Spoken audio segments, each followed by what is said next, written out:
Are there any drummers in the house? I play percussion. That's because you couldn't play anything else. Shut up. Come here, dude. Hey, man. Did you touch my drum set? Nope. It's just weird, because seems like someone definitely touched my drum set. Yeah, that is weird. 'Cause I didn't touch them. I am warning you right now, if you touch my drums, I will stab you in the neck with a knife. Not quite my tempo. It's all good. No worries. Here we go. Hey guys, welcome back to the Drumheads podcast, and this is episode 63 with Joshua Berrios. I think I said that right. I can't say last names to save my life. Okay, but yes, this is Joshua from Drummers Corner group, and if you're not following them on Instagram, I don't know why you're not, because they're huge. I mean, fantastic feed. I love the stuff he posts. He is a drummer based out of New York, and he runs a kind of a social media thing, kind of like I do, and I thought it'd be great to get him on and just talk about, his drumming background, and also just the drumming community on social media like Instagram and Facebook and all that. And it was just great to talk. We were just bouncing stuff back and forth about how great social media is, and his how his thing came about. It was just he was on Instagram. No one was like reposting pictures about drums and stuff like that, so he created his own feed and started doing that. And I think that was great that he took that initiative, like, hey, I'm going to expose these smaller companies and their gear, and just have it's not a gear review, it's more of like just sharing the drum love about just either it's drumsticks or drum heads, little trinkets you can have for your drum set, because I'm a gear guy, and so is he. So it was great to just share our love. You'd be like, oh, have you, K-brakes, oh, they're so great. You just put them on the end of your bass drum, keeps them from sliding. Things like those little small things. When I was, young, you had to really go out and search for it. You had to get Modern Drummer or Drum Magazine and flip through and find these little in the back pages. It's like, hey, there's this thing. If you got this problem, it'll fix this. So, yeah, and then we also just talked about his drum set. He's got a very unique drum set, and he's talking about how he's more of a pocket drummer, so he's not really into flashy kind of kind of stuff. He's more into just the groove, and he has one of those setups where it's very symmetrical. It's very Bill Buford from King Crimson. He has that very ergonomical setup where the hi-hat's dead center, so you're not crossing over, you're playing open-handed. And he's talking about his, approach to drumming, and that's what I love about this podcast, is learning, new ways of setting up your drums and approaching beats and stuff like that. So again, go follow him on Instagram. It's just Drummers Corner Group. They're doing giveaways. He features products all the time. Just a great dude, and it's great to talk to these guys in the drum community.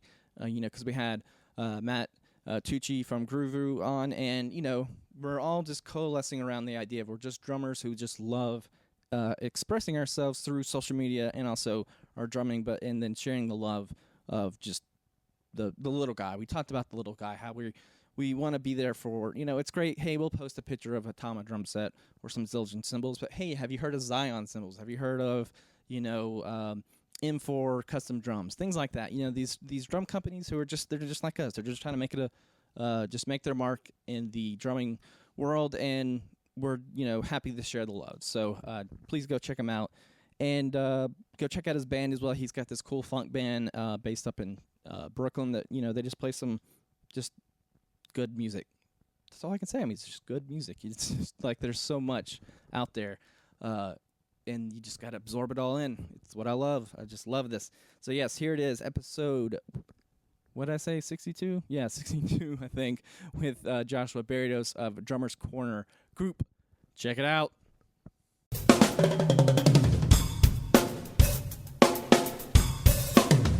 All right, hey, guys. Welcome back to the Drumheads podcast, and I am joined by Joshua Berrios. Did I say it right? Berrios. And you guys may know him from Drummer's Corner on Instagram, on Facebook, YouTube. So how are you, Joshua? I'm great. I'm doing good. Thanks for having me. Oh, no problem. I've been wanting to have you on for a while because I think you have a lot to offer to the the larger social media drumming community Correct. with your how would you describe your what you do with Drummers Corner exactly? Uh, um, I think it was more.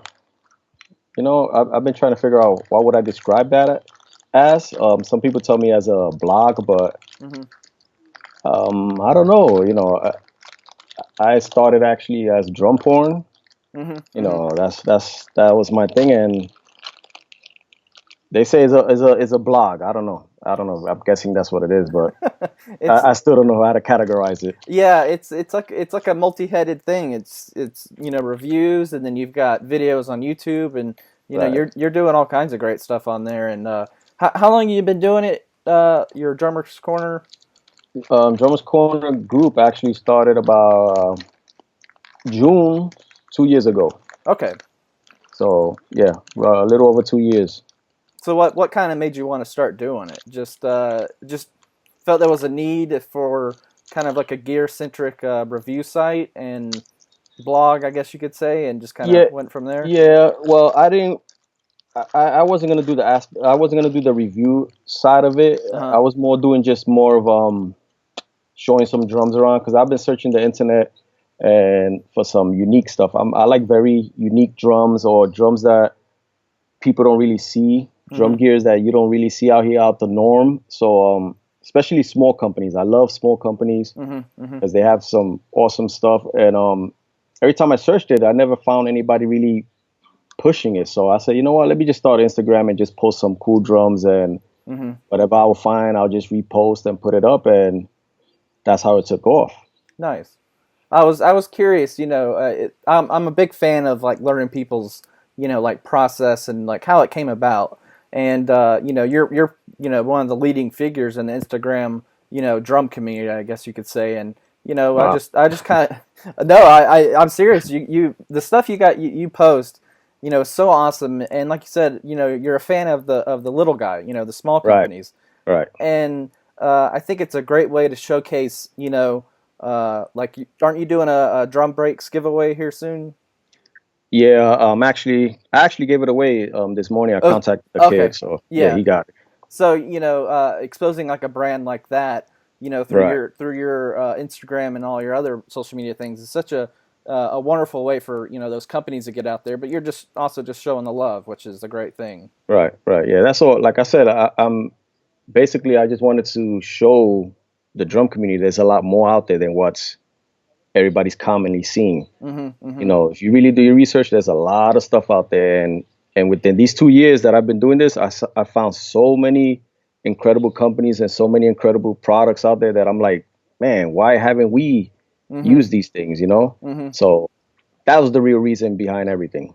Okay, yeah. That's I kind of relate to that because we both have run into the same circles with like K breaks Right. or drum breaks, and and for me it was like you said, that personal need to find these little things you can add to your drum set that make it Mhm. better, Mhm. that the big companies don't, Right. Right. Right. and exploring those things. So that's pretty rad. So I kind of want to just talk about. I want to start at the beginning. So when did you start playing drums?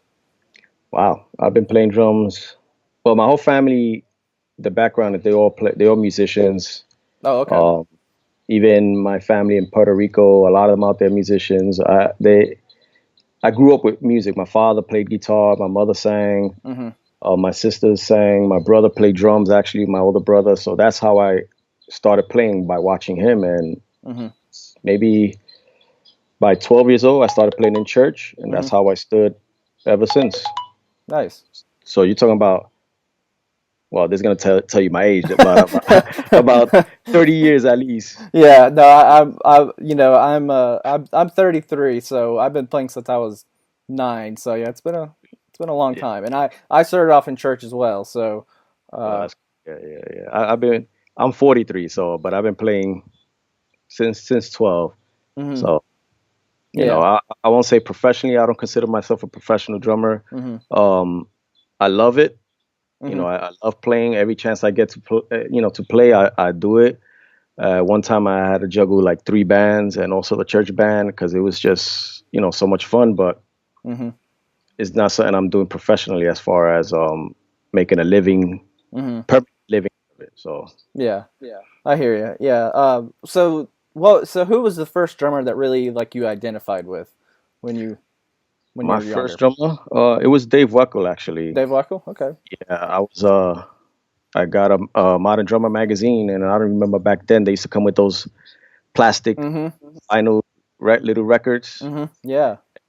It was him. It was, I think, step one or something. I can't recall the name of the song, and I was like, "What is this? Like, who is this?" And that's when it hit me. I started listening to a lot of jazz, and I never knew there was music like that existed because I was born in a church, raised in a church, and that's all I played. So I never really opened my ears to anything else until I got that magazine, and that's what opened up my eyes. And Dave Weckl was really my first wow. Nice. Yeah. That guy, he's respected, but he doesn't get a lot of notoriety as he should, I think. He's still Well, well, back then he did. You know what I mean? Yeah. I think now it's just no. He doesn't get now. I don't think he gets it as much. Really in the social media, I think it is. That's what it is. Yeah. Is he even on social media much? I don't really. No, I don't think so. I He don't- has, but I don't even know if he's the one controlling it. To tell you the truth. So Yeah. I hear you there. there's Yeah. not much there. Yeah. Yeah. So what kind of bands did you play in high school then? High school, I played actually in my junior high school band. When we did graduation, I played in the graduation from my junior high school to high school. High school, I didn't play in the band. I fooled around in the music program, but they never, for some reason, I don't know. I never had a music class. At that time, I was already doing other bands outside of the school and stuff like that. But I never did it in high school. Yeah. I can't read music to save my life. Yeah, either. Everyone's like bad drummer, but I'm like I can't do it. I'm dyslexic. I can't. The notes on the page just turn into a bunch of just blah. Yeah. I have my own. I write rough charts. I write really rough charts, and because the band I'm in now, it's the church band that I'm in now. We do a lot of stuff that's like last minute rehearsals, and he'll come in like, "Oh, we got a show or Christmas show, and we only got 3 rehearsals to learn like 15 songs." So I'm like, wait, and each rehearsal is only an hour. Yeah. You talk about 3 hours, so I have to write these rough charts, and I understand it. Nobody else understands it, but that's how I do kind of my little rough charts. I can't read for nothing. Yeah, you got to do what you got to do. I mean, if it works for you, then God bless. So, Right, exactly. Yeah. So were you into like drum gear when you were in high school, and when you got out of high school, were you really into drum gear? Yeah, I was really big into it because I always found like drums could be more than what I always saw in any church or even in the school music room. You saw your basic 4 or 5 piece drum set and the actual setup. And I always thought you could do more to it. I always find like guitars and bass and piano, any other instrument, that note is on the same spot that every other guitar or every keyboard player that's the same spot. You cannot move that key anywhere else. That note stays there. But the drums, I always say you could move it anywhere. You could move a tom to the other side, hi-hat this way or whatever it is, and play it. And I always found that so unique. So I'm like, there has to be a lot of different gears, a lot of different stuff that you could really open up the drums more better. And I remember in high school, that's when this band came with 2 guys, a drummer and a keyboard player, and it was all electronics. It was like, and it sounded like a big band with all electronics, and he had the EP1 trigger at that time and the stuff. And I'm like, wow. And I remember I went up to him at the end of the show, and I'm like, yo, that's the EP1 trigger. He looked at me like, how this kid knows this stuff, Yeah. And I knew all those little gears because I always thought there was a lot more to than just the basic drum. Yeah, for sure. Yeah, I was one of those guys that, I would get Modern Drummer, You know, Right. I would go through the local music stores and just find those little things because they're Yep. just so interesting. You Yeah, know, me too. and it's like you said, like the drum set is such a there's an infinite way of possibilities of putting stuff, Yeah. and Yeah. you're not limited, which is a great thing. It's very liberating for sure. Yeah, I always tell when I used to teach, I used to tell the kids, there's no right or wrong Oh on yeah. how to set up a drum set. I said it's not like a guitar; you have to hold it a certain way because of the chords or the keyboard. I said this is no right or wrong. You set it up the way you're comfortable. Of course, posture and everything else plays in it, but to me, there's no. If you was to see my setup, which Yeah. I'm not sure if you noticed, I was well, that was one of my questions. So since that Right. led into it, you do have a very unique setup because when I look at it, from when I look at it, it makes sense to me why you have it set up the way you do because it's Right. more of an ergonomical way for you to play drums. It looks like right, because it's And- more all the left and all the right. Yeah, yeah, because you don't have any toms in front of you; they're all to the sides, right? exactly. Yeah. Yeah. And- So, yeah. How much of experimenting did it do to get to that setup? I didn't do much. Okay. I actually saw it a while back. I can't remember who it was. I don't know if it's Bill Bruford. I think he had that same type of setup, so it made sense. And but I remember one time sitting on a rehearsal. We were in the studio in the church, and the keyboard player goes over a part with the song. So I'm air drumming. So as I'm air drumming, the common typical way to hold your hand as you air drum is just your left and right. You just open hand, and I'm playing the part as I'm air drumming, but I'm not crossing my hand over the hi-hat. That's when I realized, like, wait a minute, this feels so natural, just playing open-handed. So I said, I got to get me a remote hi-hat and experiment. And once I did that, I never went back. At least that setup in the church. But when I go gigging around, I have to take your traditional setup because I haven't gotten another hi-hat, remote hi-hat. But pretty much 90% of my playing now is with the hi-hat right in front of me. Yeah. Then there's someone else, Danny Carey from Right. Tool switched to that. He put the hi-hat dead center of his rack toms to Yeah. have that open concept, which is It just feels natural to me. Especially I'm a pocket drummer, groove drummer. I'm not really into chops and stuff like that. So to me, it made so much sense. yeah. Well, and the Bill Buford, setup as well. It was very, it made sense for his playing style. Yeah, yeah. And what you're doing. So in the band you're currently in, what's it called again? It's Funk Factory. Funk Factory. Okay. Yeah. And so I'm guessing from the name you play a lot of funk, but is there other styles you guys kind of dabble into? We do a lot of funk, gospel, hip hop, some rock. Lately, we've been doing a lot of rock, but it's more of that funk rock. Like Chili Peppers type of style. But that's pretty much what we do. Is a lot of that, and yeah, that's why that setup works well. Because in my left side, right now I have one extra snare, auxiliary snare. I used to have 2 or 3, all on the left side, just for that reason, the hip hop and all that funk stuff like that. Yeah. So, yeah, it's fun having the couple snare drums and stuff like that. It's and now with the big fat snare drum, which that changed everything for everything. me. You've got 2 snares with 1 snare. I love it. It's that's it. And you just carry that thin little plastic around. That's 2 snare drums for you. Yeah, and it's funny because I had Chris on the podcast, and I'm like, how did it take us this long to get to this? And he's like, I don't know, man. It just happened. I'm like, well, I was like, I would have killed for something like this when I was in high school and college because I know, right?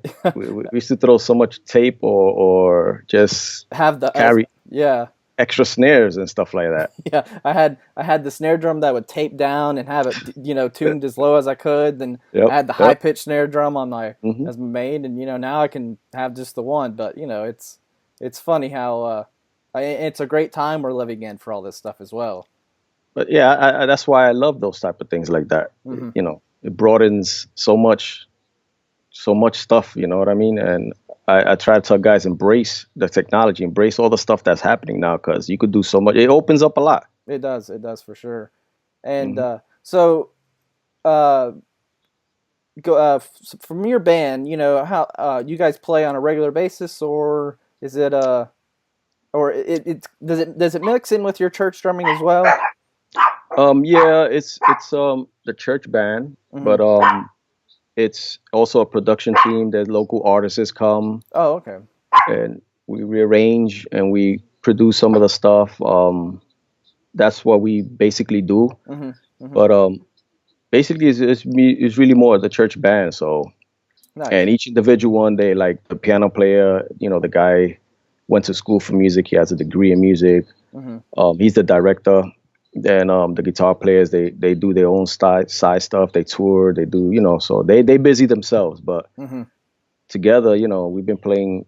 I knew them for quite a few years, but as a band, it's about 15 years together. Oh wow, that's Yeah, a so good amount of chemistry- time. Yeah, chemistry. Yeah, chemistry's there. So we could, on the fly, they'll tell us a song and we'll just wing it and pretty much we get away with it. Get it? Yeah, I've been in those situations as well. It's like you get thrown at the last second, and they're like, you got to do this, and you're like, all right, we'll count it off 1, 2, 3. All right, let's do it. Let's do it. Yeah. That's cool. So chemistry, like you said, that's a very important thing for a band, and once you find those guys, you don't want to let them go. Almost, No, we don't. It's the chemistry's there, man. We just look at each other. We already know where the song is going. Yeah, that's Especially Oh, go ahead. the bass player that we got is just insane. So he takes the song all over the place. So Oh yeah. yeah, he's a crazy bass player, nasty. Yeah, That's the best. I love having a good bass player because some of those slaps and pops they can do, and it just adds a whole different characteristic to the music that very Yeah. And I always tell people what's important when you're in a band is eye contact. Right. And if you're playing with somebody, don't get it's all right to get carried away in the music, but Eye contact. Yeah, eye contact with the members of your band is important. And very important. And you can just read people's look. It's like, all right, hey, we're gonna do the chorus again, or we're gonna do the verse twice or something like that. So Right. it's always important. No, it is important. That's why, like I said, the chemistry that we have together for so long, so it really works. So, like bass player will look at me, the piano player, he's the music director. He give me a look, or he just gives us a little sign, and we're ready. We already know. So eye contact is very important. Oh yeah, for sure. And so when getting to Drummer's Corner group, when you review stuff, how do you go about it? What's your way of do you review it for a while, then give your analysis, or do you have some other type of method? Well, I really don't like to call it review because I don't feel like I'm nobody to review the product. You know what I'm saying? I try to give them the review or feature, I guess, the product, but as the average drummer, which is a big majority of us. As myself, I consider myself just your average drummer. So I try to take the product and review it or feature it as an average drummer would, or like he would understand it or whatever. But depending on the product, sometimes once I have it in my hand, I already know what could be the downfall or what is it good for. But then some of them I have to stay with it for a little bit and really go through it and test that out. But that's how I usually do it. As soon as I get it in my hand, I hold it and I'm like, this could work. This could work. And I'll maybe quickly go to my drum set right there in that time and just throw it in there to see what happens. And then I'll wait until I do a gig or something and then I take it out. But usually on the spot, I'll know if it's yes or no. You know what I mean? If I need more time with it, or what. But like today, actually, as soon as I came in, I got some sticks. Oh, nice. This guy. Oh, that guy. Oh, those sticks are awesome. I love those sticks. So he gave me. I have a pair, but I told him, they work great. Not for me, but they work great. And I gave him my reasons. So he goes, no, I'm gonna send you something else. So that's what he did. I don't want to say who it is, but Yeah. But I mean that's a good way to look at it. You're not looking at it as we're giving a thumbs up or a thumbs down kind of attitude. You're just saying here's from your everyday drummer. Here's what I like about it, and here's what people might like about it as well. And it's I think that's a good way because it keeps it positive. You Right, know, right. you're not trying to dive into that negative, like kind of movie review cynicism. A lot Right. that people get into. It's like I give it 3 out of 10 stars or Yeah. whatever. I, I don't like that. nah. And it's funny because the beginning I thought of that. I'm like, how could I review products and give him 5 snare drums, 3 snare drums? But then I started thinking like who am I? Like I'm not these guys from Modern Drummer magazine. Like who's gonna take my word for it? I'm like I'm your average drummer. That's when it hit me. Like wait a minute, I have to feature these products just as your average person. Which is the majority of the consumer is average. So I said, let me try to do it as an average drummer and just showcase it. Because pretty much that's what I'm doing on Instagram. I'm showcasing these products. There's free marketing for all of them. You know what I mean? Yeah. I don't get paid for none of this stuff. So, so I'm just doing it as your average drummer, and I feature it, review it, whatever you want to call it, but give them my opinion on it. I think that's working for it. And I think when I look at your feed, it's like you said, it's just shedding a light on a product that you may not be familiar with that could help you as a drummer, which we all need. There's always that one little thing we need to whether it making our bass drum from sliding or we're wanting to add a different texture to our drums. It's always nice to have that. Yeah, I like to like I said, show everybody else that there's more. Open your mind. You know what I mean? For sure. Yeah. So, getting back into your drum set for a second, what kind of drums do you like? Do you have a preferred brand, or is it just kind of a mix of what you like the sound of? Well, I really don't have a specific. I'm a big Yamaha fan. Always been a big Yamaha fan, but I guess again because of Dave Weckl influence, recording custom. So that's what I have. That's actually my main drum set, the one that you see with the awkward hi-hat setup. That's a Yamaha recording custom. Oh, nice. Yeah, and then I have a Sonar Jungle, which I travel with, or Premier kit. But I really don't have a preference. I was willing to actually customize something for myself, but who knows? You know what I mean? Yeah, I hear you. There's so many options with snare, but especially customizing your snare drum, there's a ton out there, and I think you just reviewed or you featured Predator Percussion, Mike Martin, which is a great beautiful guy. Snare. Yeah, a great guy. Ab and I had him on the podcast and just talking about the process of how they make their drums, and and it's just it's a guy in his garage who just loves making drums, and that's what's awesome.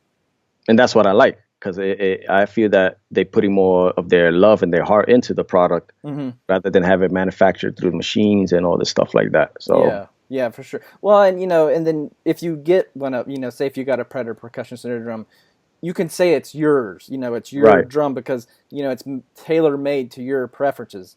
You can't call up Tama or Pearl and say, hey, unless you're like a Stuart Copeland.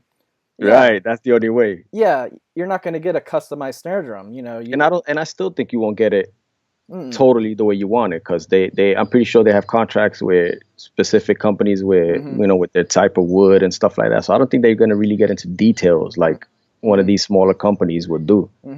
And catching them on just writing a message to a drummer, or to a drum maker, and say, hey, this is what I want, and having that contact, whether it be through voice, calling them or writing them text messages or whatever. So it's definitely a very liberating time as a drummer. And and there's so many options, man. There are so many options. So when it comes to cymbals, I noticed that you switched over to your personal cymbals are Heartbeat Percussion.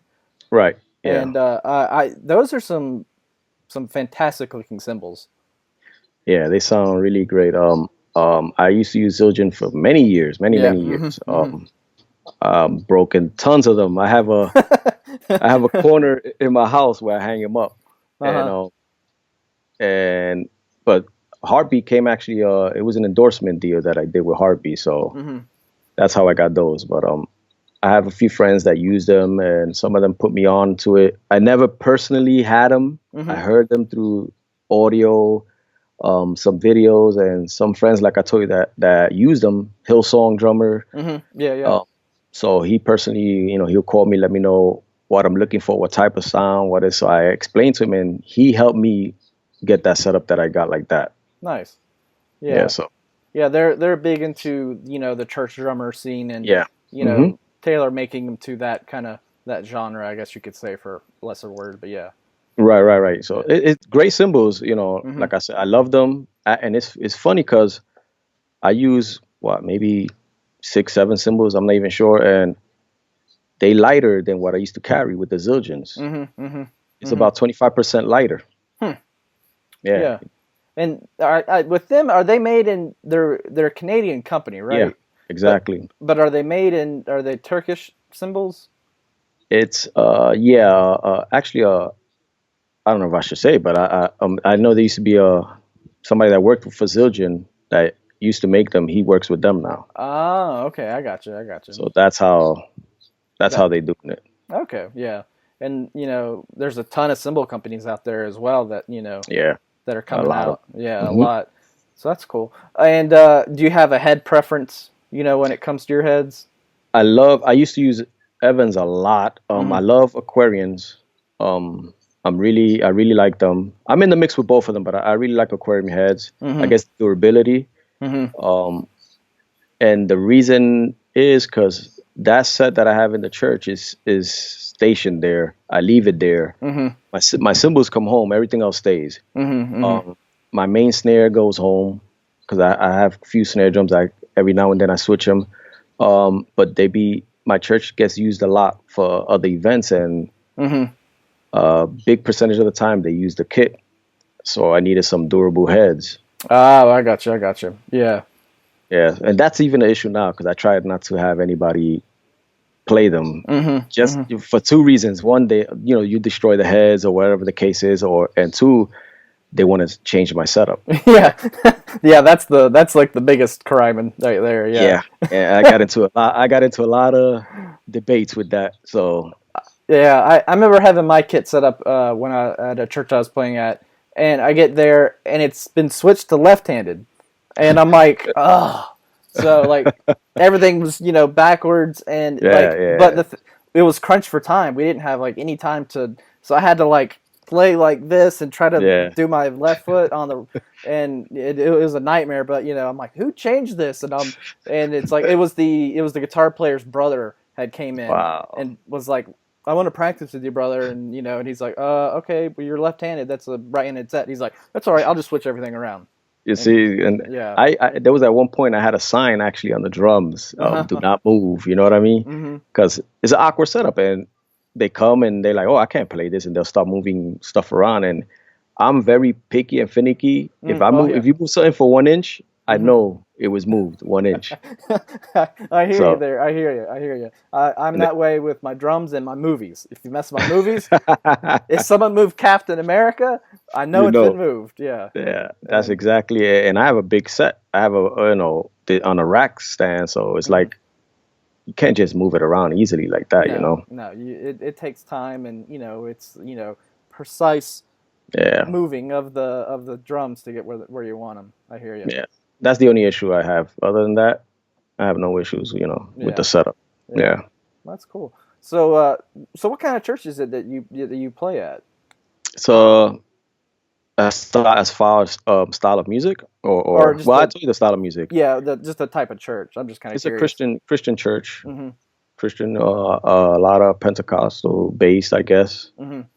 But mix with blacks and Hispanics, whites. It's a very mixed church. Pretty cool church. Yeah. It does is it like kind of a not? I guess it sounds like a non-denominational kind of thing. Just kind of. Yeah. That's cool. Yeah. Did speaking of your background, since you have a Puerto Rican background, did the music that you grew up with, does that influence some of your playing? You feel like? It did when I was younger, because when I was in a Pentecostal church, my mother's church is that's dominated Spanish, and that's all they spoke and sang, and so a lot of Latin. There was a lot of Latin stuff there. Yeah. So like now, I haven't played Latin in so long. Yeah, so Yeah. like, but back then that was big. So that's Yeah. with I, the songo, with the Dave Weckl and all that stuff, yeah. with some songo stuff. So it was Yeah. big. It's always a question I ask because I've had someone that's Egyptian on the podcast, and I have Mediterranean background, so you throw some Greek and Italian music in there, it changes the way things sound.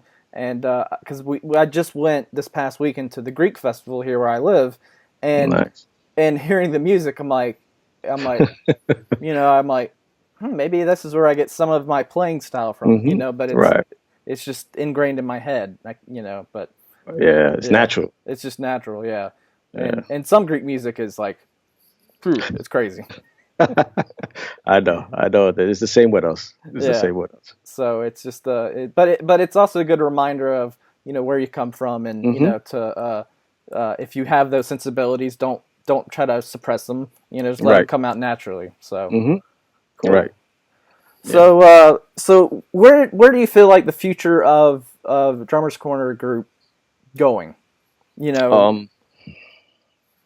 I've been thinking about it a lot. I'm going as it goes. Like I said, when I started it, I just wanted to push some cool products out there just to show. But now I get a lot of products sent to me to feature or whatever. And I'm humbled and blessed that they send me these things, and I get to feature it. I get to use it. Like maybe 8 out of 10 of these products that I got, I am using all of them. I'm still using them to this day. And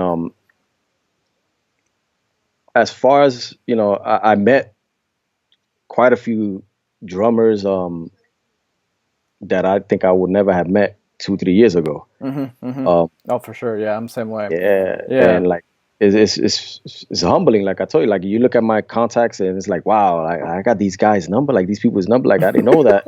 Like check this out. Yeah, I know. Yeah. It's pretty cool. And as the future, like I said, I'm not making no money out of it. Yeah. If that's what it was to come to, well, it is what it is. I'm not looking for that. You know what I mean? But if that's what it is, whatever happens. But I want to do more.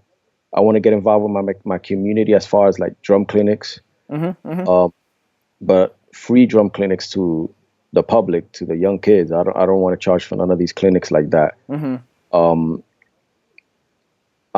I had thought of podcasts for a while, but I don't know about that. I think it's always great to have other people's perspective. If you did it, I think it would be a great idea.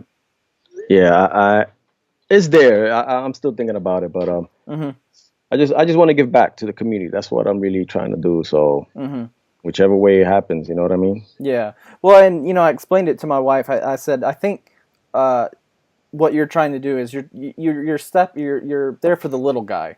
Right.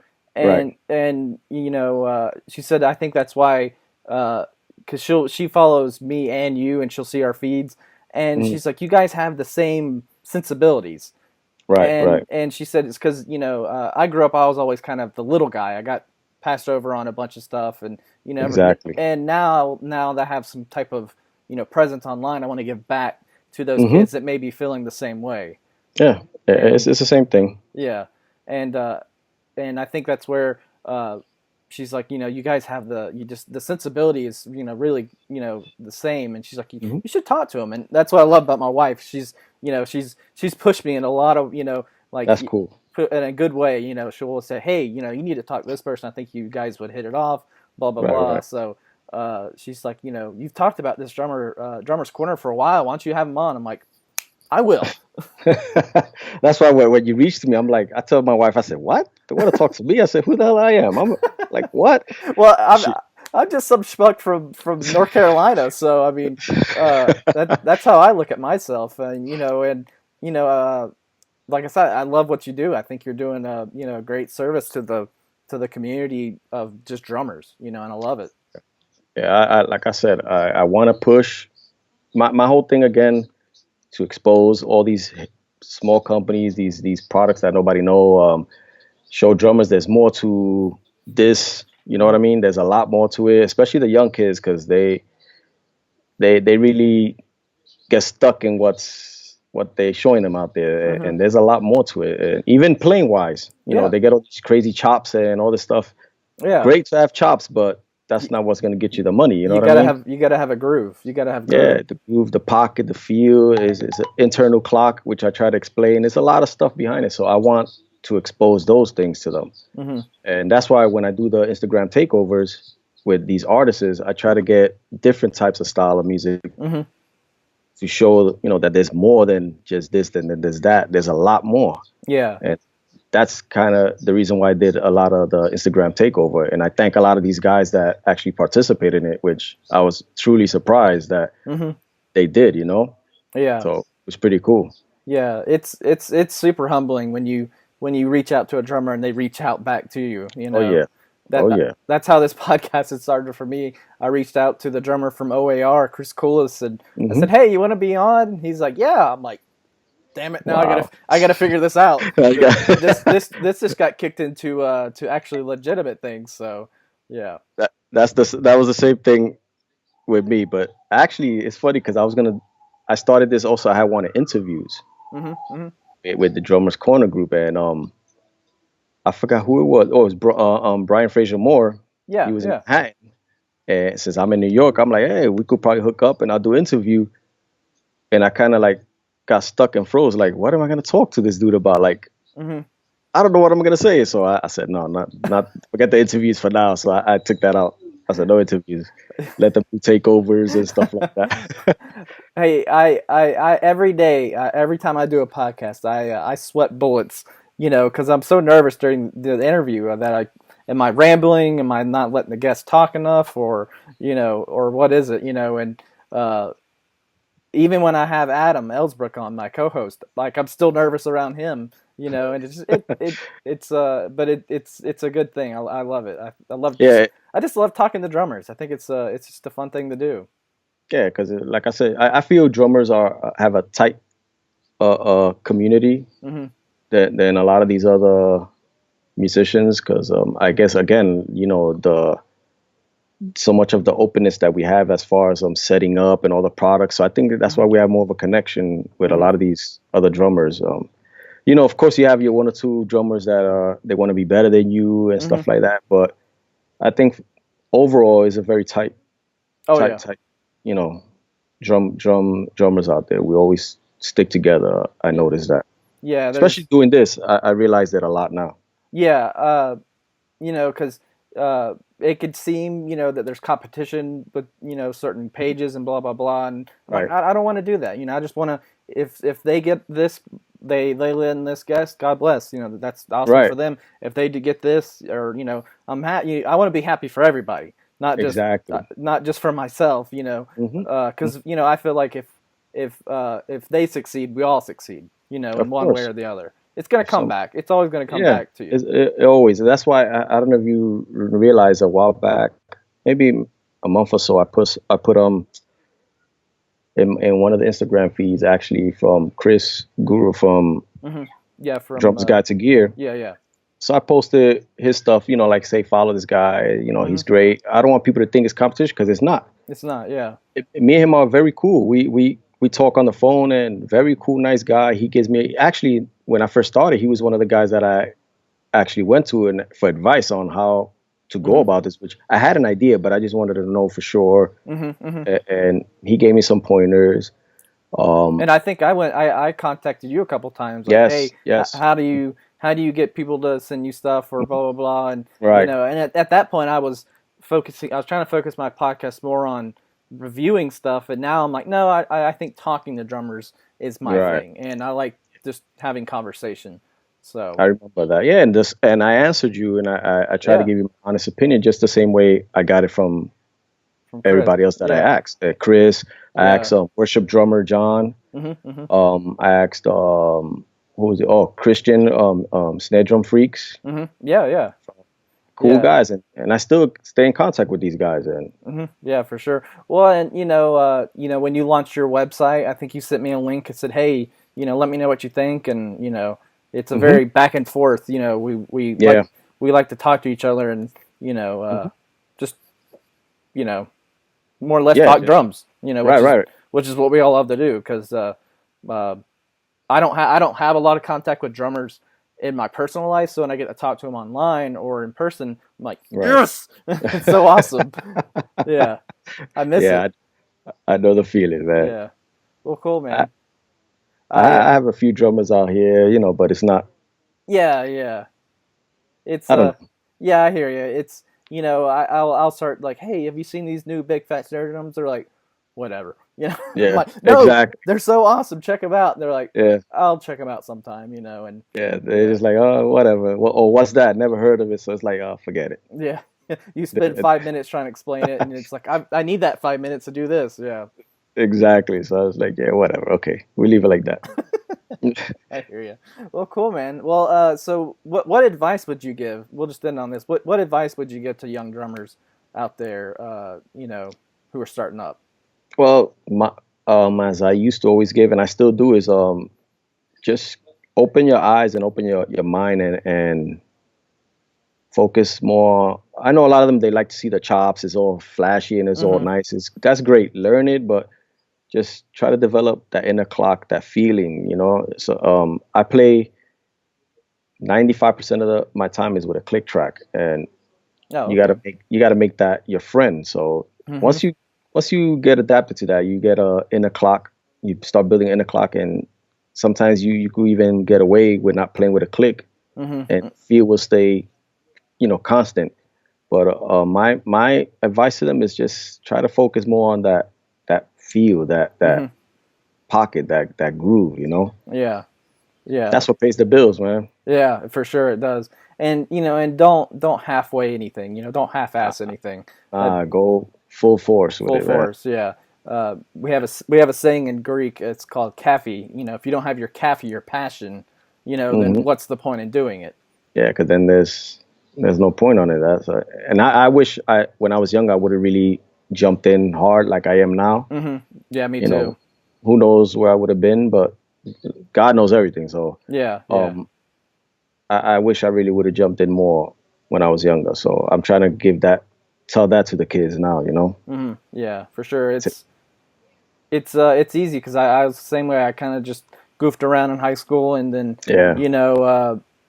got married, had a job, and then I played on the side, but then I kind of wanted to do something like, it sounds like you, and just get back into that drumming world, and it's like, whew, it's all come at you at one time, and it takes a little bit of adjusting getting back to that groove, but you get acclimated pretty quick.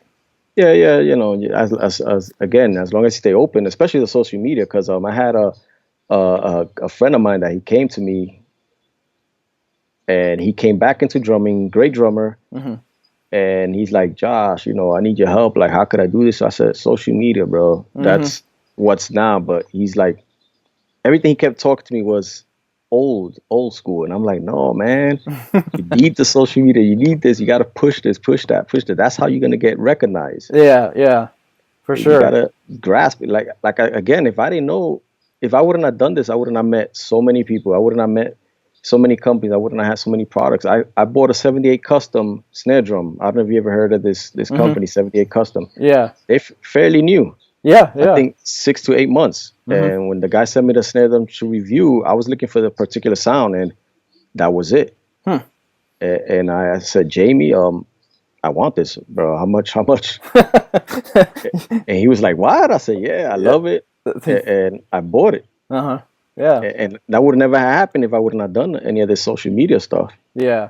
It's an amazing, every day it just, blows my mind that the connections that both of us have to, people who we look up to, and the people we get to reach out to is so just like, can't believe it. It's the, again, I'm nobody. I don't consider myself to be anybody.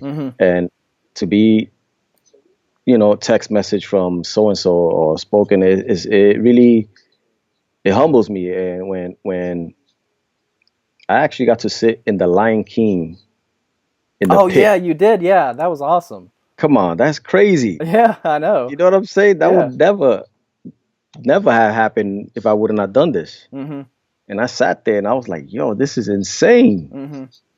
Never saw the play, Never saw the show. I never seen it in my life. But look where I'm at for my first time in a pit. Yeah, and that's where I'd want to be too, for sure. Yeah, I was like, wow, this. And I don't care about the damn show, but this was insane. And I guess us drumheads will really appreciate that kind of stuff. Oh yeah, for sure. Yeah. Well, cool, man. Well, I don't want to take any more of your time up. I know one of your kids just had a birthday. Was it yesterday? Yeah, Day before? Saturday. Yeah, Saturday, the day yeah. before. My little one. Yeah. Yeah. That's my kids. My kids are 6, 4, and 3.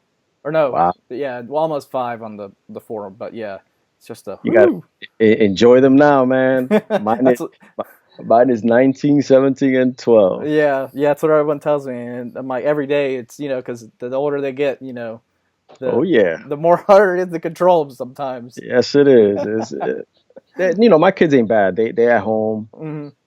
which is pretty good. Especially from the type of person I was raised. Even though I was in church or when I was younger, but I was always in the streets, and from Brooklyn. Yeah. Back in the days, I was really crazy, but my kids are here. As long as you stay strong and positive with them, and don't, like I tell my wife, I don't sugarcoat nothing with my kids or with anybody. I'll tell you straight out. So that's how my kids are, and I tell them straight out anything. I don't sugarcoat nothing, and so far, thank God they've been good. Yeah. Well, I mean, that's a great way to look at it. Don't when you sugarcoat it, you're just almost setting yourself up for failure, I think. Yeah, because when I was younger, that's what my parents did to me a lot. They try to sugarcoat stuff, and me as curious, you still go find out and try to see why. And Yeah. it doesn't feel good.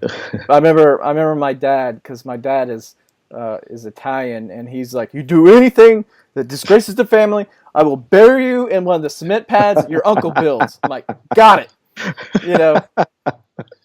And, Okay. and that'll deter me from doing anything. But I was so into drumming that it didn't really matter. I'm like, Right. I'm like, I don't do anything, Dad. So what's the big problem? I'm just letting you know. Just letting you know. I'm like, all right, thank you. Oh no, that's funny, but that's true though. Yeah. But and I always like to ask this little question as well. What do you like to do besides drumming? Is there a thing that you do that's like your getaway from drumming?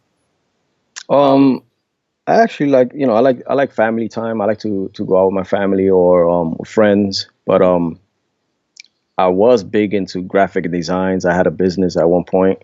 Oh, okay, nice. But it took too much of my time, and Yeah.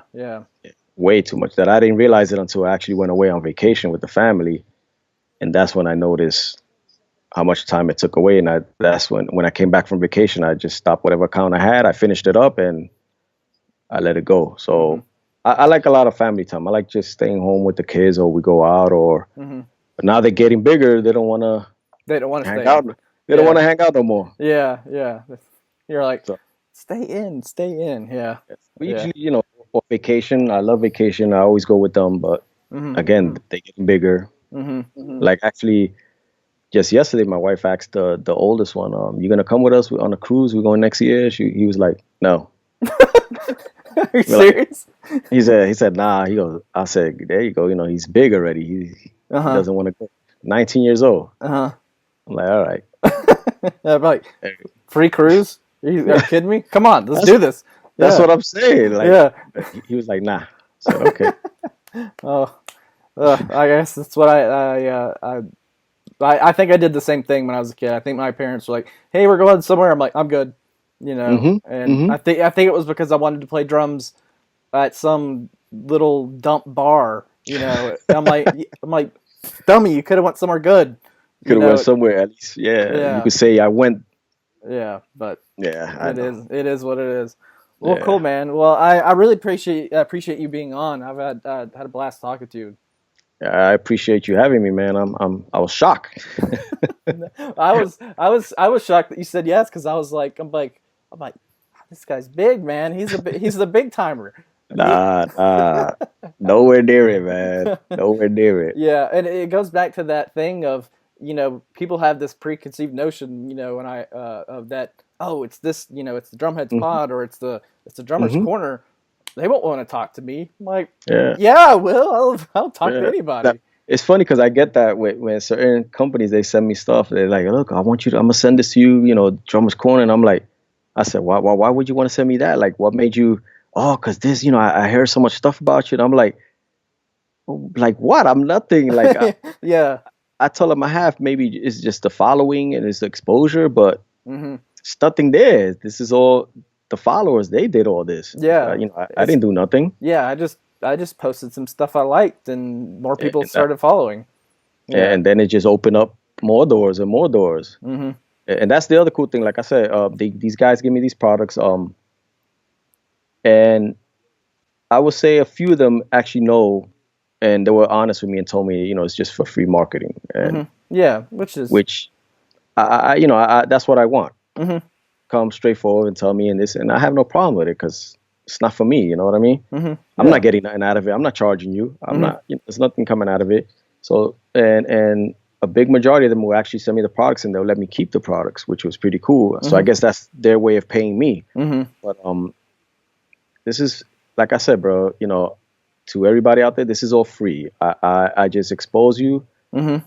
You need the exposure. I'm here. Mm-hmm. You call me. We talk and we set something up. Like Solomon Mikes, they called me up and we spoke for a little bit. He gave me some tips on how to make money out of this, but I told him that's not in my my reach right now. But he gave me some great tips and he goes, well, I'm sending you this low frequency mic because I want you to market it, plain and simple. Yeah. And I was like, oh, whatever, it works. Yeah. And I got the mic there. I'm gonna be doing the review on it soon in the studio, and I have a mic. Yeah. There you go. That's awesome. And I thank them for doing that. But like I said, it's open to anybody. Just hit me up and we share the products. Mm-hmm. And I have no problems with it. All my social media is Facebook, Tumblr. I don't know what else I got there. You have Twitter. I think you're like me with Twitter. You have Twitter, it, but we don't use it. It's there. It's there. Yeah. I have a couple of then the regular website, drummerscorner.com, and which surprisingly I gotten a lot of hits there. Mm-hmm. I don't know if you saw a picture I put up where they showed a map of all the places that people actually. Oh yeah, I did see that. Yeah. Yeah, and I was like, wow, and that was just maybe for a day or two only. Huh. And I was really shocked. Like this is almost pretty much worldwide to Yeah. from what I see. Have you done the one on Instagram where it shows you like your top cities and Yes, stuff like yes, that? And it's yeah. like mine's like Brazil, Chile, Jakarta, and Mexico. I'm like, it's crazy, right? Yeah. And it's like I'm reaching people, that in my wildest dreams I never thought I would have, but it's awesome. I love it. I love it. Mine is Brazil, Indonesia. I get a lot of Indonesia, but it's crazy and truly humbling. You know what I mean? Oh yeah, for sure. Yeah, so I love it. Hopefully, I could do more with this and just help out with the community, whichever way it needs to. Yeah, well, it's cool, man. Well, anytime you want to be back on, just let me know. I'm always like to check up with people. I just had a 1-year podcast anniversary, I guess you could say, with Dave Collingwood of Collingwood Cymbals, and it was cool to talk to him and see the progress of his cymbal company and all that. And it's just nice. It's just fun to catch up with people. I think it's of course, it's always good. Well, cool, man. Well, I appreciate it. So I'm gonna just hit stop real quick. Yeah.